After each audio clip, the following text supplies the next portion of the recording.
an enormous amount of soil.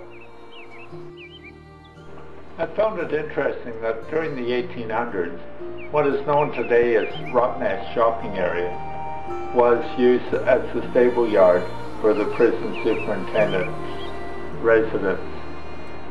The yard included the first prison and farm buildings, some of which survive to the present day. For example, the general store used to be the hay shed, and the shops on the opposite side of the store occupied the location of the first prison building. The superintendent's residence, hay shed and stables used to be the center of the early Thomson Bay settlement. Over the years, however, the building complex was split up, first by a severe fire in 1856, and later through the closure of the prison.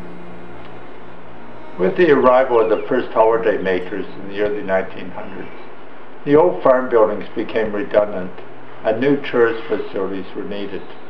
The general store and bakery were first to welcome the public, later followed by a greengrocer, butcher, laundry, and hair salon. The current shops opposite the general store were constructed in 1960. The mall was completed with the opening of a takeaway food outlet in 1987. The hay shed exists today as the Island Museum. The store, together with several other sheds and stables, was constructed after a severe fire destroyed most of the earlier farm buildings. All the farm buildings on Rottnest were originally outbuildings of the superintendent's residence, the hay store forming the westernmost boundary of the farmyards. The hay store had a threshing ground in the front of the building and a hay press attached to the back. In 1903, the penal settlement closed and the island was open to tourists. By 1907, a tramway was built on which a horse-drawn carriage carried visitors from the army jetty to the settlement. The tracks were taken up in 1925 and reused in the Perth Zoo. Now a look at Rottnest's first schoolhouse, built originally for the leading hand of the pilot service in 1890.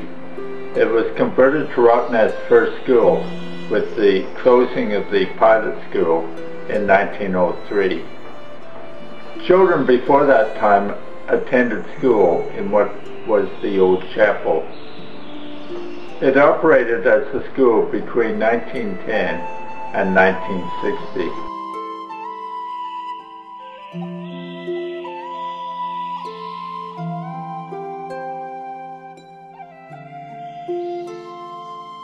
During the 1930s, an airport was built on Rottnest Island. This photograph celebrates the arrival of the first flight.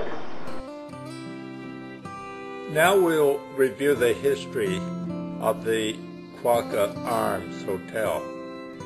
Now a look at the governor's residence. In 1848, Governor Fitzgerald expressed interest in spending the hot summers on Rottnest Island.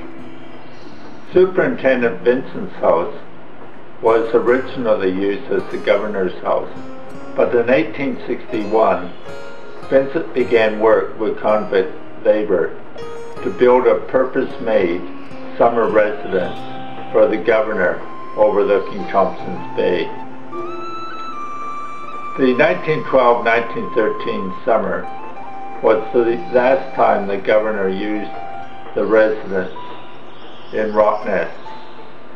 It was later converted into flats and used for holiday makers.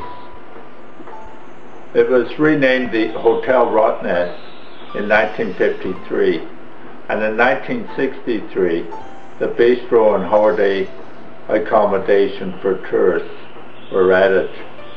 It continues in use for tourist accommodation today.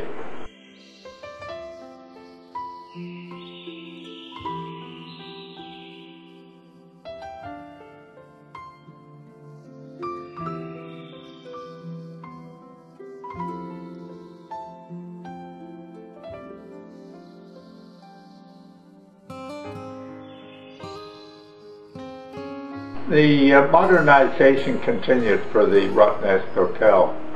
In 1966, staff quarters were built. In 1971, additional ablution blocks were added.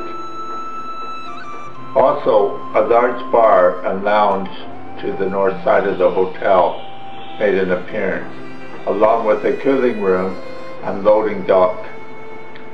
In 1992, 4 new rooms were added to the southern accommodation, and some new prefabricated units were added. In 2004, Rottnest Hotel was officially renamed the Quokka Arms Hotel.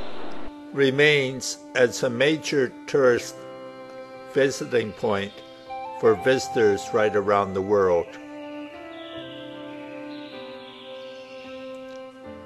It's a highly scenic spot, and I do appreciate your company on this visit and review of the settlement of Rottnest Island.